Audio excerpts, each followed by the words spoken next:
संदर्शितस्वात्मसुखावबोधे जनस्येजाङ्गलिकायमानि संसारहारमोहशान्तये पुण्डरीकवरदे हरि विठ्ठल श्री ज्ञानदेव तुकाराम श्री ज्ञानेश्वर महाराज की जय। परमहंस सद्गुरु स्वामी स्वरूपानंद महाराज की जय। परमहंस सद्गुरु स्वामी माधवनाथ महाराज की जय। सब संतन की जय जय जय।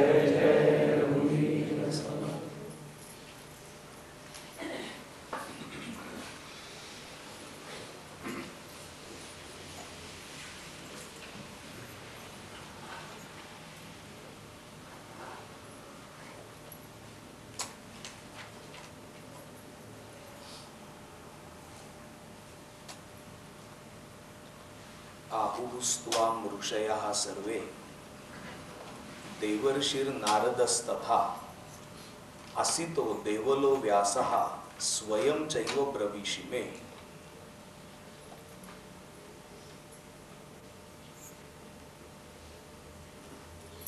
तुमच्याबद्दल सर्व ऋषी तसंच देवर्षी नारद, असित, देवल, व्यास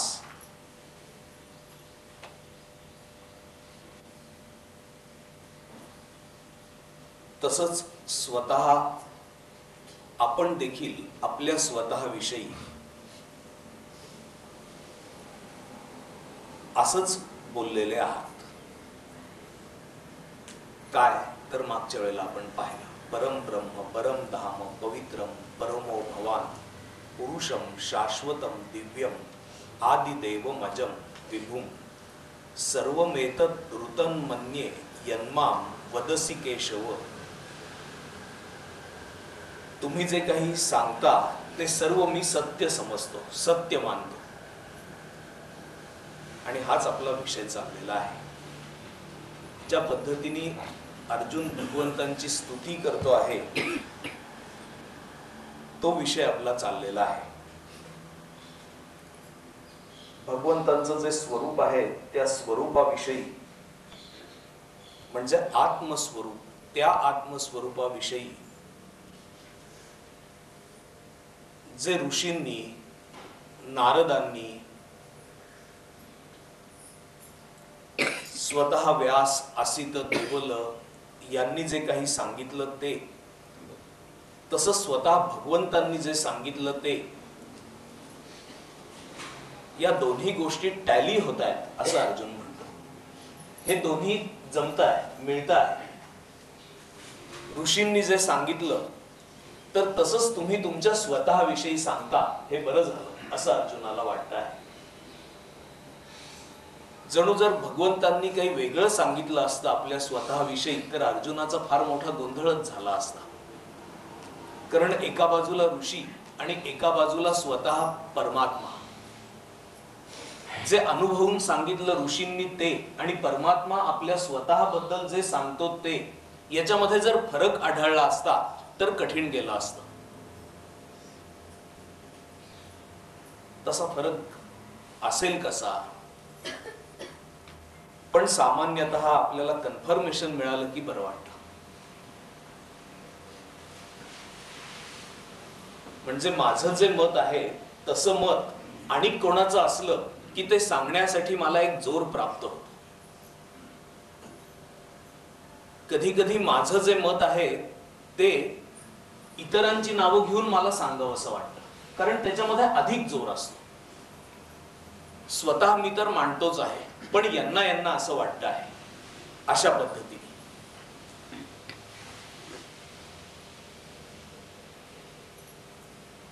तसंच हे भगवंतांचं जे स्वरूप आहे त्याच्याविषयी जे ऋषींनी सांगितलेलं आहे ते आणि जे आराध्य दैवत स्वतः सांगता आहे ते, हे सर्व एक आहे हे पाहून अर्जुनाला खूप समाधान वाटतं आहे। आणि म्हणून अर्जुन म्हणतो आहे की तुम्ही तसेच आहात। सर्वम एतत् ऋतं मन्ये यन्मां वदसि केशव।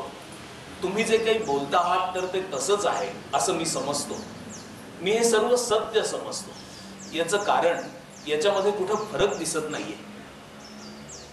एक तर्कज्ञान आहे, एक परोक्ष ज्ञान आहे आणि एक अपरोक्ष अनुभूती आहे. जे तर्कज्ञान आहे ते तर्कज्ञान एखाद्या व्यक्तीच्या बुद्धीतून निघालेलं, ज्याला काही विशेष आगाप इच्छा नाही असं,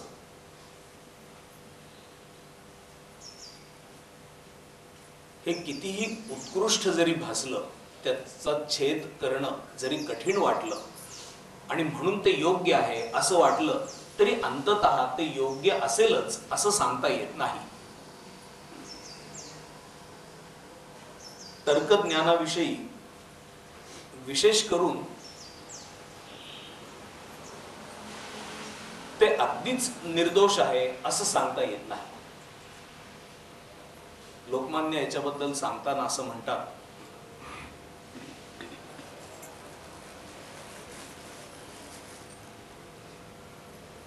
की दिवस आणि रात्र हे एका पाठोपाठ एक चालू असतात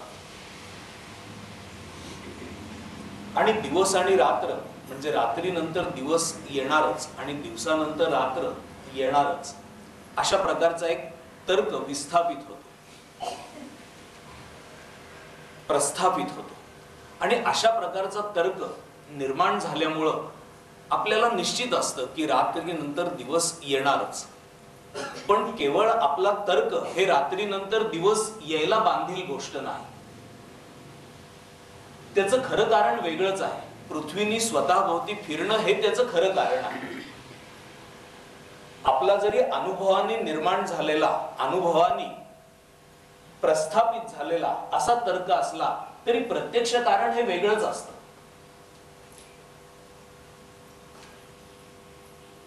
ते प्रत्यक्ष कारण जर कोणी सांगत असेल तर ज्यांना परोक्ष ज्ञान झालेलं आहे ते अशा प्रकारचं प्रत्यक्ष कारण सांगू शकतात.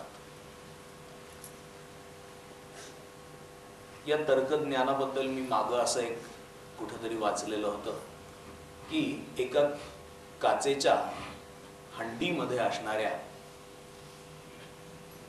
काही मासोळ्या स्वतःच्या जीवनाबद्दल विचार करत होत्या की किती अद्भुत आणि रम्य असं जीवन आहे, केवढा परिसर आपल्याला फिरायला मिळतो आहे.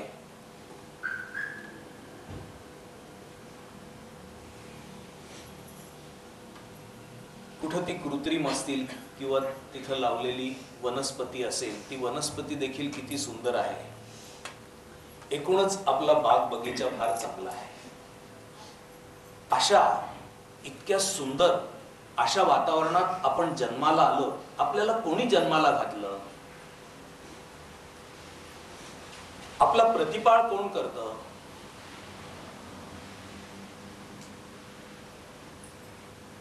आपण इथं राहतो ही कोणाची इच्छा आहे?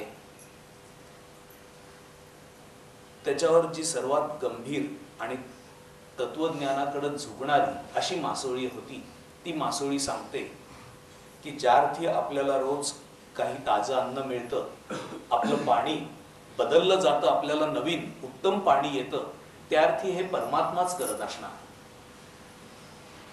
परमात्म्याखेरीज हे होणं शक्य नाही आणि कोणी हे करणं शक्य नाही. कारण तुम्ही आम्ही तर याच्यातलं काहीच करत नाही.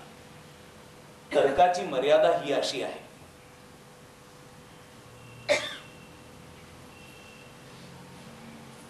अशा पद्धतीनेच भगवंताविषयी केलेले सर्व तर्क, मग ते मासोळ्यांनी असो अथवा मनुष्यांनी असो, त्याची मर्यादा ही एवढीच असेल की ज्या अर्थी हे ढग येतात, ज्या अर्थी हा पाऊस पडतो त्या अर्थी परमात्मा आहे, ज्या अर्थी शेतं पिकतात, ज्या अर्थी सर्वांना खायला मिळतं त्या अर्थी परमात्मा आहे. जसं मासोळ्यांनी म्हणावं तसाच मनुष्य न जाणता म्हणेल, तेव्हा त्या मासोळ्यांमध्ये आणि मनुष्यांमध्ये तसा फरक काहीच असणार नाही. त्याच्याही वरच्या तर्काने अजून एक गोष्ट असेल की जो त्या मासोळ्यांना जगवतो त्याच्या अंतःकरणामध्ये कुठेतरी दया आहे, त्याच्या अंतःकरणामध्ये कुठेतरी व्यापक भाव आहे म्हणून त्या मासोळ्या जगतात. पण जो त्या मासोळ्यांना अशा प्रकारे जगवतो तो मारूही शकतो वेळ प्रसंगी. आपल्याला शक्य नाही म्हणून ते सर्व बंदही करू शकतो. पण मासोळ्यांचा भाव मात्र त्यांच्या तर्काने एवढा मर्यादित असा राहील. म्हणून कधीतरी जर भूकंप झाला किल्लारी सारख्या ठिकाणी अथवा गुजरात मध्ये, तर समजत नाही की परमात्म्याच्या मनामध्ये आहे का. पंचमहाभूतांचा खेळ आहे. सर्वसाधारणपणाने याच्यातलं परमात्मा काहीच करत नाही, पण परमात्म्याच्या मनात आहे काय असं तत्वज्ञानी असा प्रश्न देखील आपल्याला पडेल. त्यांनी निर्माण केलेलं जे विश्व आहे ते विश्व, त्याच्या संबंधी केलेला तर्क आणि त्याचा त्या तर्काचा परफेक्टनेस, सुयोग्यता, अचूकता याच्यामध्ये खूप अंतर असेल. पण जे या संबंधी जाणतात त्यांचं कथन मात्र तसं नसेल. जे या संबंधी जाणतात, ज्यांनी जाणलं, केवळ देह टिकावेत, केवळ देह वाढावेत, केवळ देह पोसावेत याकरता हे जग चाललेलं नाही. हे जग देह टिकावेत, देह वाढावेत, देह पोसावेत याच्याही पेक्षा या पोसलेल्या देहांनी कोण अंतर्यामी आहे परमात्मा म्हणून हे जाणण्यासाठी ही सर्व घडामोड घडते आहे. हे ज्यांनी जाणलं आणि ज्यांनी आत असलेल्या परमात्म्याला जाणून घेतलं, त्यांना मग जन्म आणि मृत्यू यांच्याविषयी विशेष सुख आणि दुःख अशा प्रकारे भाव वाटत नाही. सुख दुःखे समे कृत्वा लाभा लाभो जया जयो असं जे परोक्ष ज्ञान झालेले आहेत, अपरोक्ष अनुभूती ज्यांनी घेतलेली आहे, त्यांच्या तोंडून आपण जे ऐकतो ते परोक्ष ज्ञान. ज्यांना स्वतःला ज्ञान झालेलं आहे ते जेव्हा त्या ज्ञानाविषयी सांगतात, तर्काने नव्हे, केवळ तर्काने नव्हे तर ज्ञानपूर्वक, त्याचं स्वरूप कसं आहे, सत्यम, ज्ञानम, अनंतम, ब्रह्म असं त्याचं स्वरूप आहे. तो सत स्वरूप आहे, तो ज्ञान स्वरूप आहे. आणि ते ज्ञान केवळ बुद्धीतलं ज्ञान नव्हे, मनातलं ज्ञान नव्हे, तर मन आणि बुद्धी यांना ज्याच्यामुळे शक्ती मिळते अशी मूळ चेतना, मूळ प्रेरणा, मूळ स्फुरण, ते खरं ज्ञान स्वरूप आहे. असं जो जाणतो तो त्या ज्ञानाविषयी त्या संबंधी तसंच सांगत राहतो. आणि असित, देवल, व्यास, नारद हे त्या ज्ञानाविषयी स्वतः अनुभवून सांगत होते. स्वतः अनुभवून सांगत असणाऱ्या व्यक्तीकडून ऐकताना देखील ऐकणारा आपल्या स्वतःच्या कल्पनांप्रमाणेच ऐकत असतो. आपण श्रवणाच्या वेळेला हा विषय अगदी विस्ताराने पाहिलेला होता. एखादी गोष्ट सांगितली जाते तेव्हा ज्या अनुभव विश्वातून सांगितली जाते ते अनुभव विश्व आणि ऐकणाऱ्याचा कल्पना विलास याच्यामध्ये अंतर असू शकतं. ऐकणाऱ्याची कल्पना याच्यामध्ये अंतर असू शकतं. कल्पना निमाल्यानंतर, कल्पना नाहीशा झाल्यानंतर, वृत्ती शून्य झाल्यानंतर जे काही होतं त्याचं कितीही वर्णन जरी शब्दामध्ये करण्याचा प्रयत्न केला तरी देखील शब्द हे मायेत मोडत असल्यामुळं आणि ऐकणारा देखील केवळ शब्दाच्या अंगाने ऐकून घेत असल्यामुळं, समजून घेत असल्यामुळं तो वृत्तींच्या पलीकडे गेलेला नाही, तो वृत्ती शून्य झालेला नाही. अशा परिस्थितीमध्ये देखील त्याचं ऐकणं हे देखील थोडं वेगळं राहतं. जसं पाण्यात उभी केलेली काठी जरी काठी सरळ असली तरी देखील थोडी तिरकी दिसते. याचं कारण एका वेगळ्या माध्यमातून त्याचे प्रकाश किरण येतात. तसं हे ऐकलं जातं ते मनाच्या, कल्पनेच्या माध्यमातून ज्याच्या त्याच्या जाणीवेपर्यंत पोचलं जातं. त्यामुळं त्याच्यात असणारी अचूकता देखील निराळी असू शकते. म्हणून तर अर्जुनाची ही स्थिती झाली. अर्जुन जे स्वतःचं वर्णन करतो आहे, पै आणिकही एके परी ये प्रतीतीची येतसे थोरी, जे मागे ऐसेची ऋषीश्वरी सांगितले तूते, परी तया सांगितलयाचे साचपण हे आता माझे देखतसे अंतःकरण, जे कृपा केली आपण म्हणून देवा. एरवी नारदू अखंड जवळा ये, तोही ऐसेची वचनी गाये, परी अर्थ न बुझवून ठाये, गीत सुखची ऐको. का असं झालं? अर्थ समजलाच नाही. आम्ही गीत सुख ऐकत बसलो. त्यांचा आवाज, त्याच्यातली मधुरता, जी आंधळ्यांच्या गावी आपण पे प्रगटले रवी, तरी तीही ओतपलीची घ्यावी वाचुनी, प्रकाशू कैचा. आंधळ्यांच्या गावामध्ये सूर्यनारायण प्रगट झाले तर त्यांना त्या सूर्यनारायणाची जास्तीत जास्त उष्णता मिळेल, प्रकाश कसा समजेल.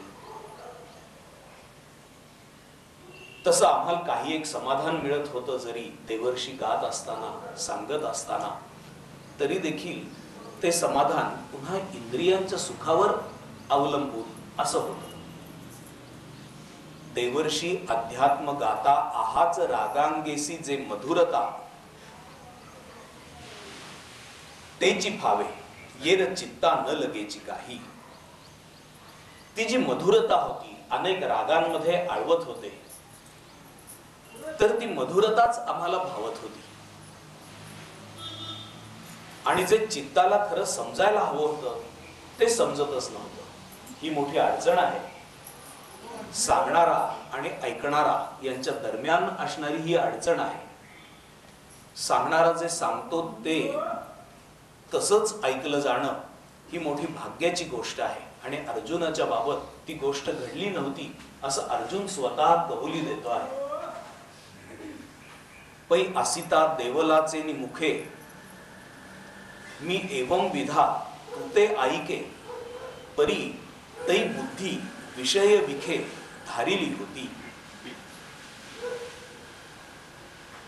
आणि आत्ता जे वर निरूपण आपण करत होतो त्या निरूपणाचं खरं मर्म आता म्हणजे असं का होत नाही याचं ज्ञानेश्वर महाराज उघड करून सांगायला लागले. ज्ञानेश्वर महाराज असं म्हणतात, अर्जुनाच्या मुखामध्ये ज्ञानेश्वर महाराजांनी शब्द घातलेले आहेत. का होतं? व्यास सांगत असताना, देवर्षी सांगत असताना त्यावेळेला विषयरूपी विषानी बुद्धी धारिली होती.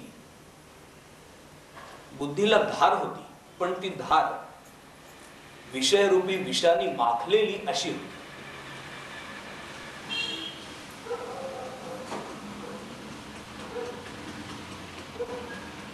आपली जी तर्क बुद्धी असते, आपल्या ज्या कल्पना असतात, त्या कल्पना दोन बाजूनी वाढू शकतात. आणि कल्पनांना कोणत्या तरी एका बाजूनी अशा पद्धतीने वाढावं लागतंच. त्याच्यातली एक बाजू आहे तर ती म्हणजे इंद्रियजन्य विषयांचा जो अनुभव आहे त्या अनुभवाच्या पडताळ्याने प्रत्येक गोष्ट पडताळून पाहणं.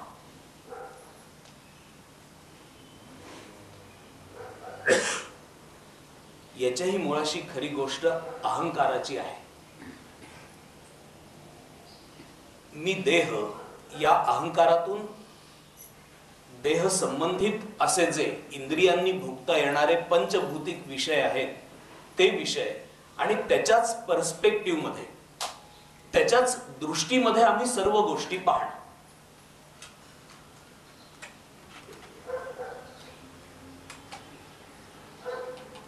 काही काही मंडळी या पाहण्यामुळं, अशा प्रकारच्या पाहण्यामुळं यथार्थ कधीच पाहू शकत नाही, कधीच नाही.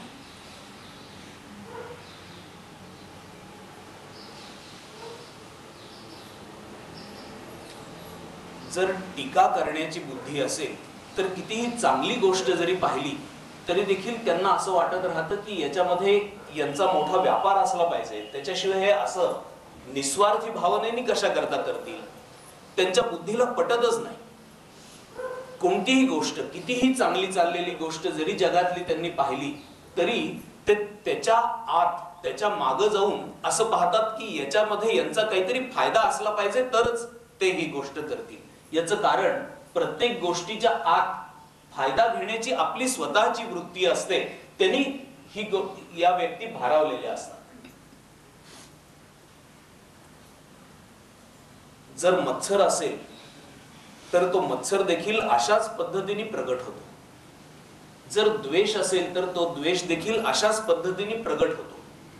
जर संताप असेल तर तोही असाच प्रगट होतो. अशी मंडळी मी पाहिलेली आहे की साधी बसलेले आहेत, अगदी बागेत बसलेले आहेत. कशा करता आपण बागेत जातो एखाद्या, तर आपल्याला बरं वाटावं, वारा वगैरे आहे तिथं, घरी काही कटकट झाली असेल, डोकं शांत करण्यासाठी तिथं जातो.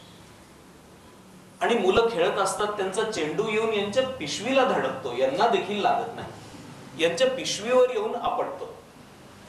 तर म्हणतात जप्त, चेंडू जप्त. इथं बाग म्हणजे काही खेळण्याची गोष्ट नाही. चिडतात, रागवतात, आई वडिलांना घेऊन या म्हणतात. तिथं देखील भांडण निर्माण करतात. जो संताप असतो आत भरून राहिलेला, तो संताप तिथं बाहेर देखील जसाच्या तसा प्रगट करतात. जिथं जाऊ तिथं. जर एसटी मध्ये गेले तर बसण्यासाठी भांडतील. प्रत्येक ठिकाणी त्यांचा संतापच व्यक्त होत राहतो. एखाद्या रांगेत जरी उभे असतील तरी देखील अवतीभोवती अस्वस्थता निर्माण करतील की काय ही रांगा असणारी संस्कृती आहे. कोणीतरी पुढे आहेत, कोणीतरी मागं आहे. यांना माहित नसतं, कोणी कोणाला सांगून गेलेला असतो की मी तुझ्या पुढे आहे बर का, पण मी जरा जाऊन येतो, पण याला माहित नसतं. आणि मग तिथं पुन्हा जे व्हायचं ते होतच. तीच गोष्ट कामाची देखील आहे. प्रत्येक गोष्टीमधून कामाच्या अंगाने पाहण्याची एक सवय लागून राहिलेली आहे. आणि हा तर रोग फार मोठा विलक्षण आहे आपल्या मानसिकतेवर बसलेला.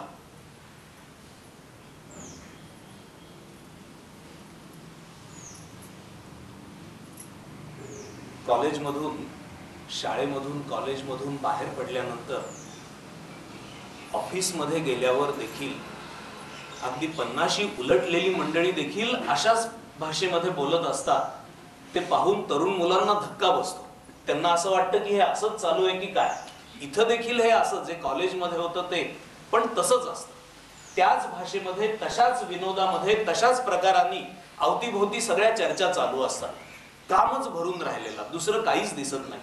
प्रत्येक गोष्टीचा शेवट हा कुठेतरी अशा विकारांवर आणून सोडणं.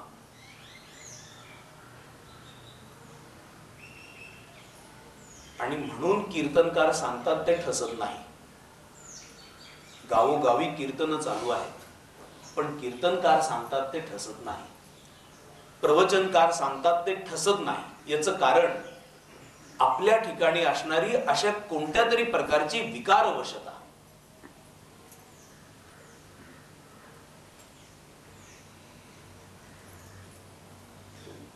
मी एक गोष्ट वाचलेली होती की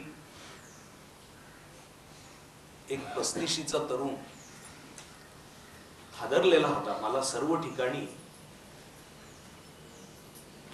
कुठेही जरी पाहिलं तरी देखील विषयांची आठवणी येते, स्त्रीची आठवणी येते. म्हणून मानसोपचार तज्ञाकडे गेला. त्यांनी आपली सगळी व्यथा सांगितली. मला याच्यातून बरं व्हायचंय असं सांगितलं.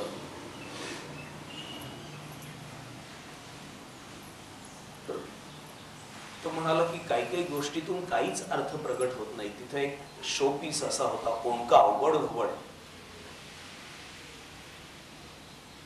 पण त्या पेशंटनी असं सांगितलं की हा ओबडधोबड ओंडका जरी पाहिला तरी देखील मला विषय सुखाचीच आठवण येते. इतकं आत डीप रूटेड अशी झालेली गोष्ट. परमार्थ या कारणाकरता ठसत नाही. ज्ञानेश्वर महाराज म्हणतात, पै असिता देवलाचेनी मुखे मी एवं विधा तुते आईके परी तई बुद्धी विषय विखे धारिली होती. त्यावेळेला विषयरूपी विषानी बुद्धीला धार दिलेली होती. विषय विषाचा परिपाडू गोड परमार्थ लागे कडू. कडू विषय तो गोडू जीवासी जाहला. अशा प्रकारच्या मनोवृत्तीचा कधी अनुभव नसताना ज्ञानेश्वर महाराजांनी या ओव्या कशा लिहिल्या असतील कोण.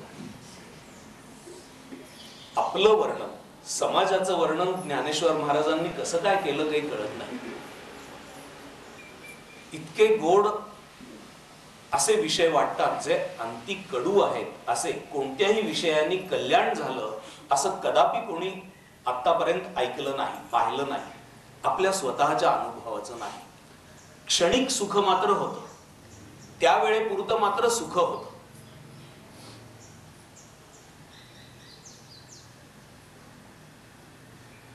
आणि अंततः मात्र काही ना काही प्रमाणात नुकसानच होतं. म्हणून नवल विषय विषाचा परिपाडू, गोड परमार्थ लागे कडू, कडू विषय तो गोडू जीवासी जाहला. आणि त्या तुलनेने अहिंसा, सत्य, अस्तेय, ब्रह्मचर्य या गोष्टी भयानक वाटायला लागतात. अवघड आहे असं वाटायला लागतं, अशक्य वाटायला लागतात. या आपल्या कामाच्या नाहीत असं आपण ठरवून देखील टाकतो. म्हणजे जे ठरवणारी बुद्धी असते ती बुद्धीच विषय विषानी माखलेली असते. त्यामुळे बुद्धी असं म्हणते की हे आमचं कामच नाही. सगळे सहकार्य करतात, मन, चित्त, बुद्धी, अंतःकरण सगळे या विचाराला सहकार्य करतात आणि ठरवतात की परमार्थ हा आमच्या करता नाही.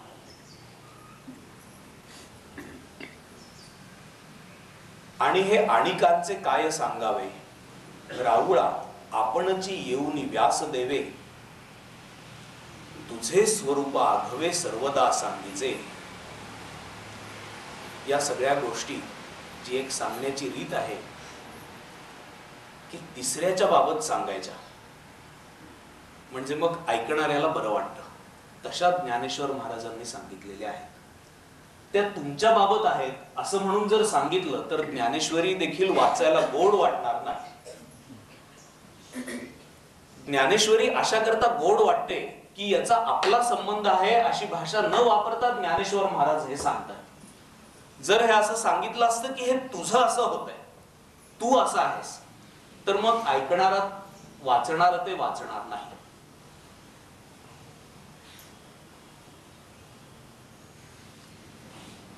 पण हे लक्षात घ्यायला पाहिजे की हे आपल्याला सांगितलेलं आहे. अर्जुनाची जी स्थिती वर्णन करून सांगितली ती आणि आपण याच्यामध्ये किती अंतर असेल. जो परमार्थ ज्ञानेश्वर महाराजांना सांगितला तो भगवंतांचा आणि अर्जुनाचा संवाद, याला मिश करून अर्जुना ज्ञानेश्वर महाराजांनी सांगितला. त्यांना हे सगळं तत्वज्ञानाच्या अंगाने स्वतंत्र लिहिता येणं देखील सहज शक्य होतं. त्याच्यातले भगवंत आणि अर्जुन, संजय अशा प्रकारचे संदर्भ गाळून देखील शुद्ध तत्वज्ञान सांगता येऊ शकतं. त्यांना अशक्य काहीच नव्हतं. पण मग तो साक्षात आम्हाला केलेला उपदेश झाला असता, आम्हाला तो कदाचित कठीण कडू असा वाटला असता. जसं सॉक्रेटिस मर्त्य आहे. विनोबा म्हणतात की सॉक्रेटिस गेल्यापासून सॉक्रेटिस मर्त्य आहे, सबब सर्व मर्त्य आहेत असं शिकवलं जातं. शिकवणारा प्राध्यापक असं शिकवत नाही की मी मर्त्य आहे, माझे वडील मर्त्य होते म्हणून आपण सर्व मर्त्य आहोत. ते मरण सॉक्रेटिसवर ढकलून मोकळे होतात असं विनोबा म्हणतात. कारण सॉक्रेटिस आपला कोणी नाही. त्यांनी जे सांगितलेलं आहे ते तेव्हा कितीतरी आणि परदेशामध्ये घडून गेलेलं व्यक्तिमत्व, त्याबद्दल त्याला शिक्षाही झाली, त्याला मृत्यू देखील आला आणि सॉक्रेटिस मरतो हे जगामध्ये सिद्ध झालं. जो म्हणत होता मी अमर आहे तो मरतो, म्हणून सर्व मरतात. पण हेच तुमच्या आमच्या बाबत लावायला तयार नाहीत. सगळेच मरते आहेत. जर कोणी सांगितलं की माझा मुलगा मरते आहे तर मी कल्पना नाही करत. माझा मुलगा मरेल ही कल्पना मी करू नाही शकत. माझे आई वडील आजी आजोबा मरतील त्याच्यापेक्षा सॉक्रेटिसावर ते सगळं त्याचं नाव घेऊन सांगितलेलं बरं. तत्वज्ञान सांगण्याची ही जी रीत आहे तीच रीत ज्ञानेश्वर महाराजांनी इथं वापरलेली आहे. हे आणिकांचे काय सांगावे राहुळा आपणची येऊनी व्यास देवे तुझे स्वरूप आघवे सर्वदा सांगीचे. स्वतः व्यासांनी देखील, म्हणजे हे तर केवढं मोठं भाग्य असेल की व्यासपूजा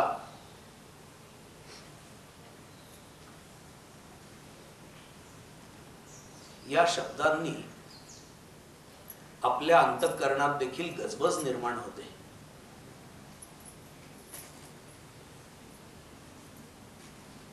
कालवा काल होते असे व्यास स्वतः सांगत होते. परी तो अंधारी चिंतामणी देखिला जेवी नव्हे या बुद्धी उपेक्षिला. अंधारामध्ये काहीतरी एक चिंतामणी, पण आपल्याला दगड वाटला, कारण अंधार होता ना. पाठी दिनोदयी ओळखिला होय म्हणवनी. याचं कारण तेव्हा अंधार होता आणि उगवल्यावर उजाडल्यावर मग तो चिंतामणी आहे अशा पद्धतीनेच त्याचा स्वीकार झाला, ओळखला गेला. तैसी व्यासादिकांची बोलणी ती या मजपाशी चिद्रत्नांची या खाणी. व्यासादिकांची बोलणी ही माझ्यापाशी माझ्यापुरती चित रूपी रत्नांच्या खाणी होत्या. परी उपेक्षिल्या जात होतीया तरणी तुझ वीण कृष्णा.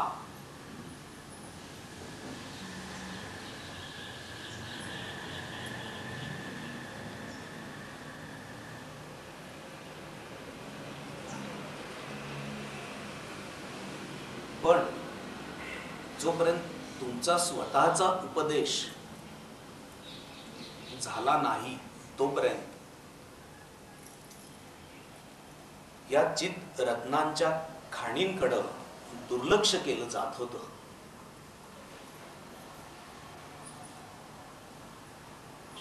ते आता वाक्य सूर्य कर तुझे फाकले आणि ऋषी मार्ग होते जे कथिले तया आघवेयांचेची फिटले अनोळखपण.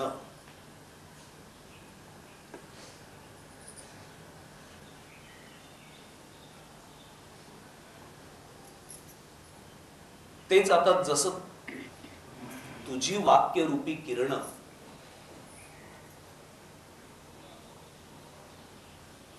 प्रकाशित झाली सर्व ठिकाणी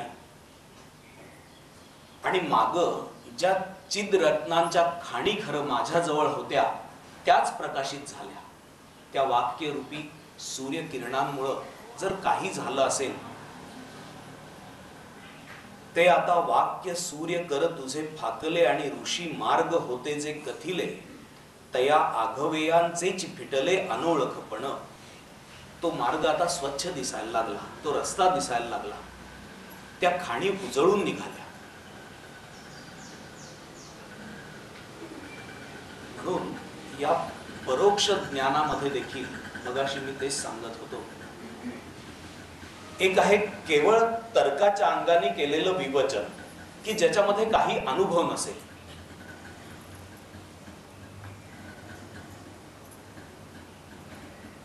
सत्य वेगळं असेल पण तर्क वेगळा असेल. जसे ते मासे म्हणत होते की परमात्माच असला पाहिजे, ज्या अर्थी पाणी बदललं जातं, अन्न मिळतं, त्या अर्थी परमात्मा असलाच पाहिजे, त्याच्याशिवाय हे सर्व करेल कोण.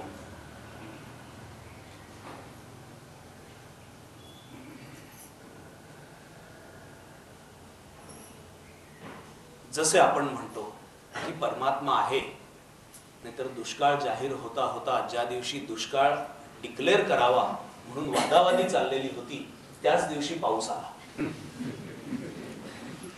दुष्काळ वगैरे काही गोष्टी शिल्लक राहिल्या नाहीत. भाविक तर म्हणेलच की हे भगवंतानी केलं. हा भाविकाचा जो तर्क आहे तो तर्क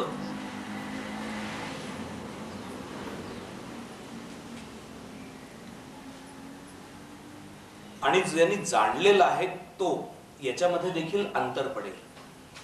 जो जाणलेला आहे तो म्हणेल की जशी परिस्थिती आली तशा परिस्थितीत आनंदी राहण्याचं आहे, आपलं स्वरूप आनंदाचं आहे, यासाठी हे विश्व निर्माण झालेलं आहे, तो कशाची अपेक्षा अशी करणार नाही.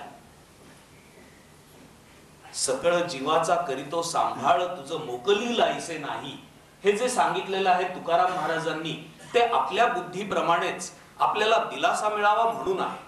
त्यांचं खरं तत्वज्ञान असंच असेल असं नाही, पण याला हाताला धरून कुठेतरी सश्रद्ध आपल्याला बनवून मग अंततः त्या तत्वज्ञानाकडे नेणं, हे काम संतांनी खूप हळुवारपणाने केलं.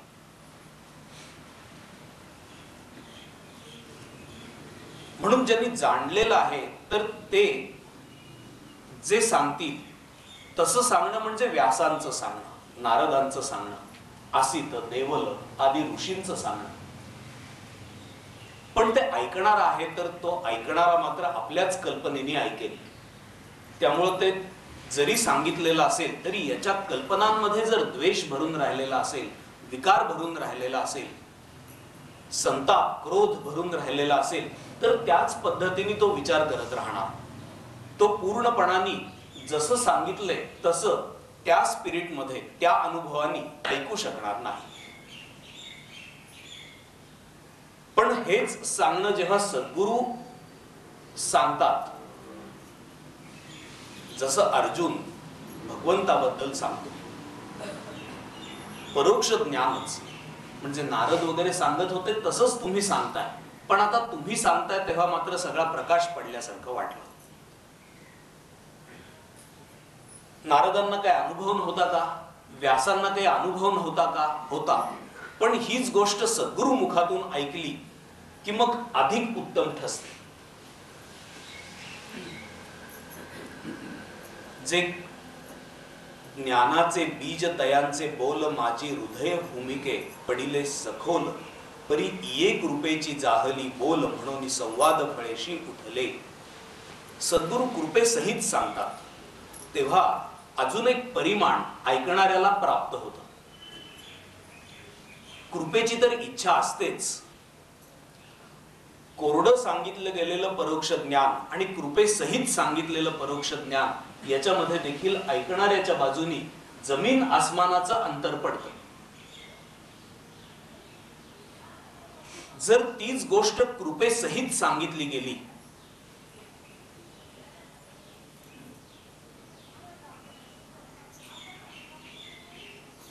तर त्याच्यामध्ये जी तळमळ असेल, सांगितलं आणि ऐकलं याच्यामध्ये, ऐकणारा भले त्याच्या स्वतःच्याच कल्पनेने ऐकत असो तरी देखील त्या सांगणाऱ्याच्या तळमळीचा स्पर्श ऐकणाऱ्याच्या अंतःकरणाला झाल्याखेरीज राहत नाही.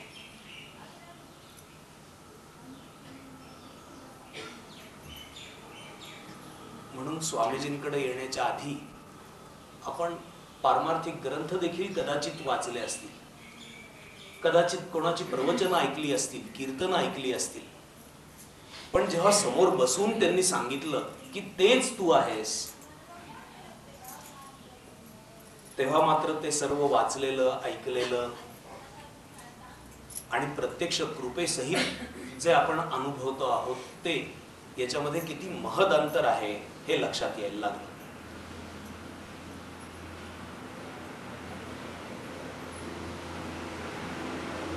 अहो नारदादिका संता त्यांची या उक्ती रूप सरिता, मी महोदधी जाहलो अनंता संवाद सुखाचा. त्यांच्या जर उक्ती रूप सरिता असतील तर या संवाद सुखामध्ये मी महोदधीचा अनुभव घेतो आहे, सागराचा अनुभव घेतो आहे. इतका विलक्षण फरक. तीच गोष्ट सद्गुरूंनी सांगणं. जेव्हा स्वामीजींना अनुग्रह झाला तेव्हा स्वरूपानंद म्हणाले की तुम्हाला उपनिषद काय आहेत ते माहित आहे, भगवद्गीतेचा तुमचा अभ्यास आहे, ज्ञानेश्वरीवर तुम्ही प्रवचन करता, संत वाङ्मय तुम्हाला माहित आहे, तरी देखील हे सद्गुरूंकडून ऐकलं की ठसतं.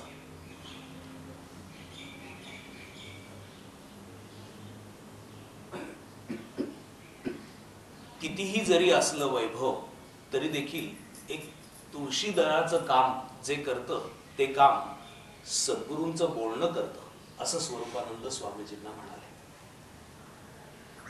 म्हणजे ती तुळा चाललेली होती की नाही, तेव्हा कितीही जरी भार टाकला तरी देखील कृष्णाकडचा भार हा अधिकच होता, कितीही वजन टाकलं तरी. आणि जेव्हा ते तुळशी दळ टाकलं, सत्यभामा आणि रुक्मिणी सगळे अलंकार सगळं वैभव सत्यभामेने टाकलं. आणि मग रुक्मिणीने येऊन तिच्याजवळ टाकण्यासारखं काही नव्हतं अलंकार वगैरे, तिने एक तुळशी दळ टाकलं त्याच्यामध्ये. आणि त्या तुळशी दळाने काम केलं, तो तोलला गेला. तसं सद्गुरूंचं जे सांगणं असतं तर ते सांगणं या तुळशी दळासारखा विलक्षण परिणाम करतं. सद्गुरूंवर असणारी श्रद्धा आणि सद्गुरूंची शिष्याच्या हृदयाला स्पर्श करणारी अशी तळमळ, सांगण्यामधली तळमळ, उद्धाराकरता असणारी तळमळ, यामुळे सगळा फरक घडून येतो. प्रभू आघवेनी येणे जन्मे, जिये पुण्ये केली मिया उत्तमे, तयांची न ठकतीची अंगी कामे, सद्गुरु दुआ.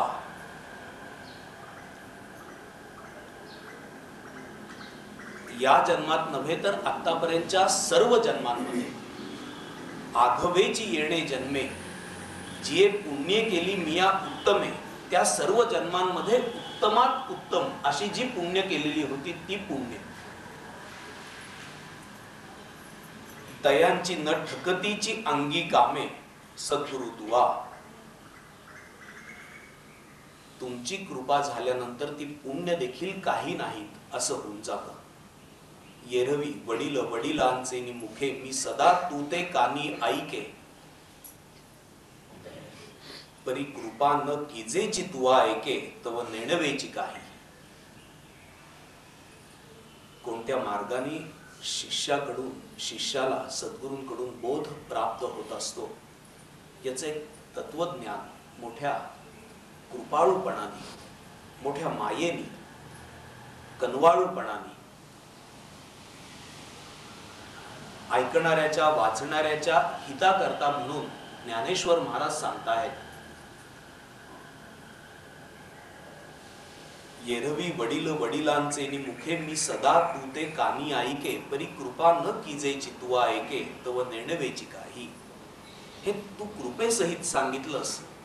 एरवी ते येऊन नुसते गाऊन जात असत, व्यास येऊन नुसते सांगून जात असत, पण कृपेसहित तू जे सांगतो आहेस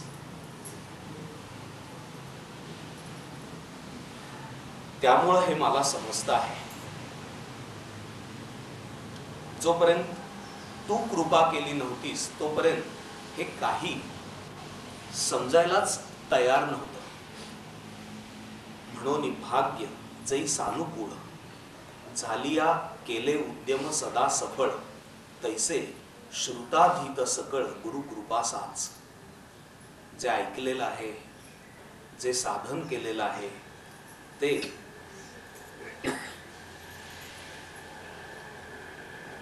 उद्यम करावेत तसं आहेत. कितीतरी लोक अत्यंत खडतर असं जीवन जगत असताना देखील उद्यमशीलता सोडत नाहीत, उद्योग करत राहतात. पण भाग्य अनुकूल नसेल तर कितीही उद्योग केले तरी काही उपयोग होत नाही. स्वामीजी म्हणत असत की रत्नांचा व्यापार करणारे पुढं कोळसा विकायला लागेल अशी परिस्थिती निर्माण होते, इतके खाली येतात. आणि कोळशाचा व्यापारी कालांतराने रत्न विकायला लागतो. याचं कारण अनुकूल भाग्य. कुठं थोडी बहुत सुरुवात करावी, कोणीतरी काहीतरी एखादी कल्पना द्यावी, त्या कल्पनेचा थोडा बहुत पाठपुरावा करावा आणि खूप मोठा बाजार उपलब्ध व्हावा आणि अगणित अशी संपत्ती प्राप्त व्हावी. भाग्य जै सानुकूळ, झालिया केले उद्यम सदा सफळ, कधीच अपयश येत नाही.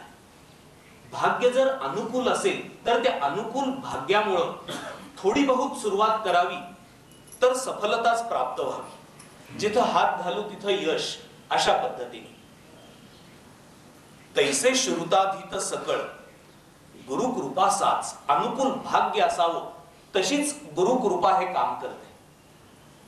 बाकी उदंड साधन करणं आणि उदंड कष्ट करणं व्यवसायामध्ये हे सारखंच आहे. गुरुकृपाच फरक करून देते.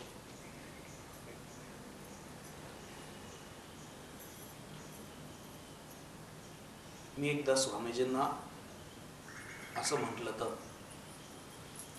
की किती लोकांना किती कष्ट होतात.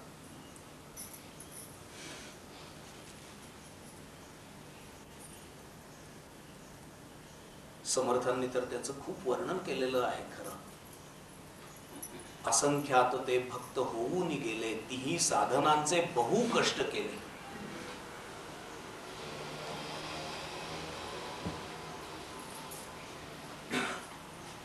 पण एखाद्या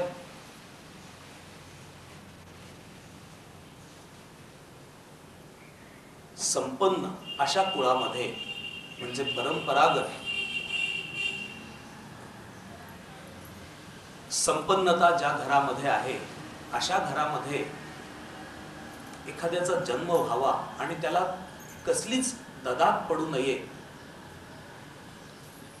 तसं तुमच्यामुळं आमचं झालेलं आहे. घरंदाज कुळामध्ये सहज जन्म घडावा तसं. तुमच्या कृपेने हे सगळं झालेलं आहे. ज्ञानेश्वर महाराज देखील हाच भाव व्यक्त करतात. गुरुकृपा साच, हे गुरुकृपा हीच महत्वाची आहे. अशी किती साधना केली, किती साधना करणारे आहेत, काय काय करणारे आहेत, त्यांच्या तुलनेने तर काहीच केली नाही. पण तुमची कृपाच काम करून गेली, तुमची कृपाच काम करून जाते, असं मी त्यांना म्हटलं.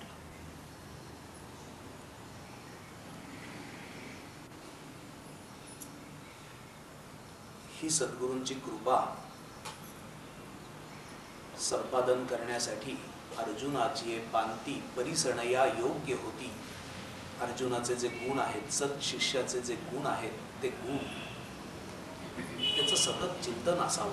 तसा मी होईल असा विचार करावा. अधिकाधिक आपण तशाच प्रकारे संपन्न कसे होऊ हे पाहावं.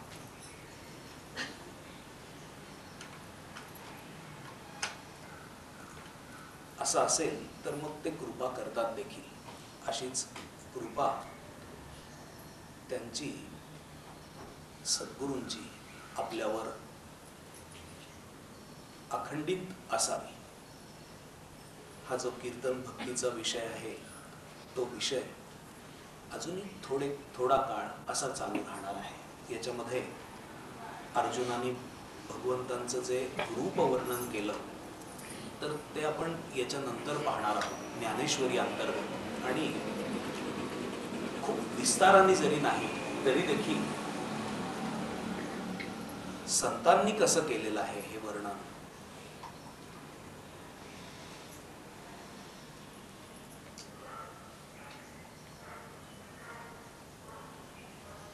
हेही आपण पाहणार आहोत.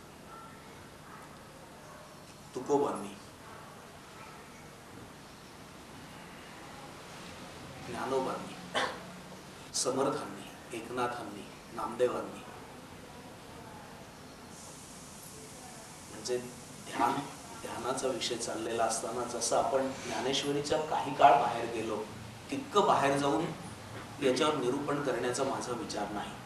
ज्ञानेश्वरीचा भाग सोडून मग आपण अनेकांनी सांगितलेलं ध्यान पाहिलं. समर्थांनी,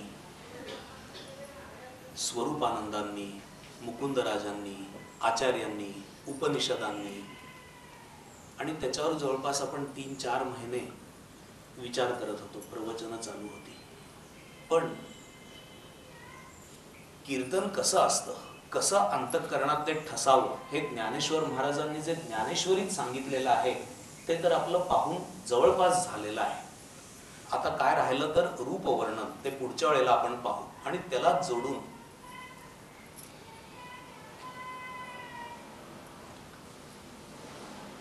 आपण संतांनी केलेलं कीर्तन हे पाहू. थोडा काळ, तितका विस्तृत नव्हे, मात्र 3-4 महिने नव्हे, 1-2 प्रवचनांमध्ये आपण हा भाग घेऊया. हरिओम तत्सत.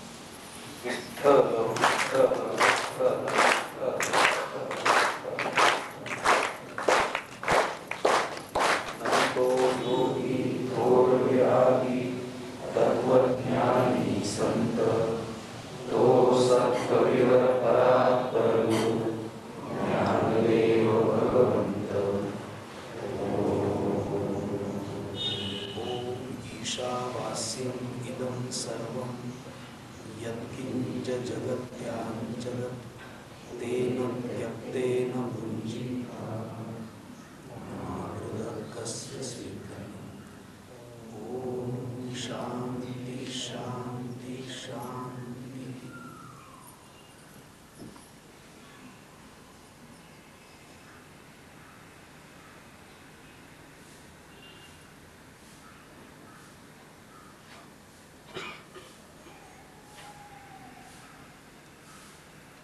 हरि हरि हरि.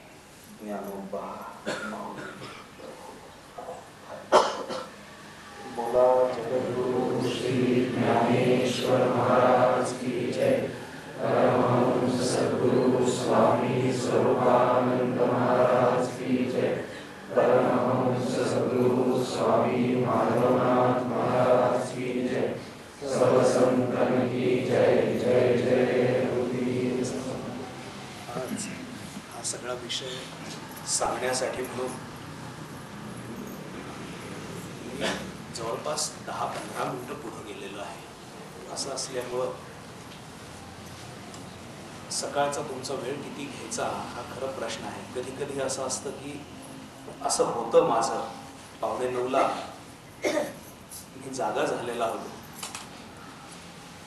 पण मग हा विषय आणि तुमची एवढी एकतानता पुन्हा पुढच्या वेळेला हे सगळी अशीच भट्टी जमून येत नाही असं होतं. थोडा पुढे गेलो. असं असल्यामुळं तुम्हाला ज्यांना शक्य त्यांना जे संध्याकाळी नमस्कार करणं शक्य आहे त्यांनी संध्याकाळी नमस्कार करा. म्हणजे मग तुमचा इथं मी खूप वेळ घेतला.